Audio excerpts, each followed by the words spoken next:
ఇలాంటి బ్రదర్స్ యొక్క వ్యతిరేకంగా ఏదైతే కేసెస్ ఫైల్ చేయాలో పోలీస్ స్టేషన్లో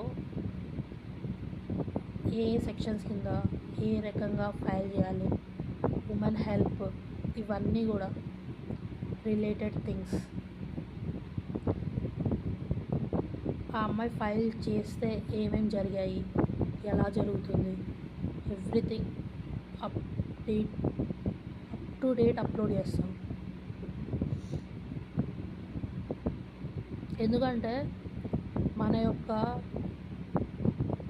థింగ్లో ఏముందంటే ప్రొటెక్ట్ చేస్తారు, కానీ ఇలాంటి వాళ్ళు కూడా ఉన్నారు. కళ్ళు మూసుకొని నమ్మడానికి లేదు. ఇప్పుడు నేను నమ్మి నాకు ఇవ్వమని నేనంటే ఆ అమ్మాయి ఇవ్వమని చెప్పారు, కానీ అతను కీ ఇవ్వనని రివర్స్లో చేయడాలు ఇలాంటివి కూడా చేస్తారు. ఇలాంటి వాళ్ళు ఉన్నారు.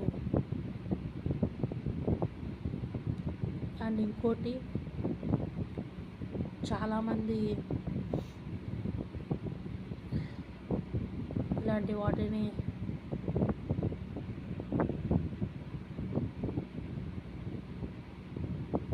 ఏదో బ్రదరే కదా అని వదిలేస్తూ ఉంటారు, కానీ వదలొద్దు. ఎందుకంటే ఇవి చాలా సీరియస్ థింగ్స్. ఇలాంటి వాళ్ళు సొంత సిస్టర్తోనే ఇలా చేస్తున్నారంటే బయట వాళ్ళతో ఇంకెంత దారుణంగా చేస్తారు. వాళ్ళ రియల్ క్యారెక్టర్ ఎంత దారుణంగా ఉంటుంది ఆలోచించండి. ఇలాంటి వాళ్ళు సొసైటీకి ఎంత ప్రమాదకరం. ఇప్పుడు మనం పేపర్స్లో పుస్తకాల్లో అన్నీ చూస్తుంటాం, ఇంత క్రిమినల్స్ ఎలా ఉంటారా బాబు అని. ఇలాంటి వాళ్ళే అవుతారు. ఎందుకంటే ఇలాంటి వాళ్ళకి ఎటువంటి హ్యుమానిటీ ఉండదు. ఒకవైపు సిస్టర్ బాగలేకుండా పాటికి పడుకొని ఉంది అని కూడా లేకుండా ఇదంతా చేశాడంటే ఏమన్నాను.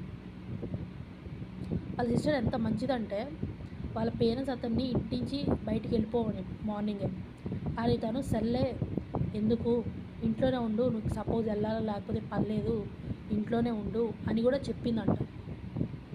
అంత మంచిది. కానీ అతను తన పాటికి తనే ఇంట్లో నుంచి వెళ్ళి తిరిగి వచ్చి ఇదంతా రాదంతా చేశాడు.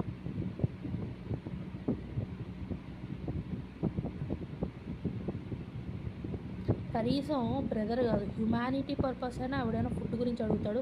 బాగలేనప్పుడు సైలెంట్గా ఉంటారు. ఇలాంటి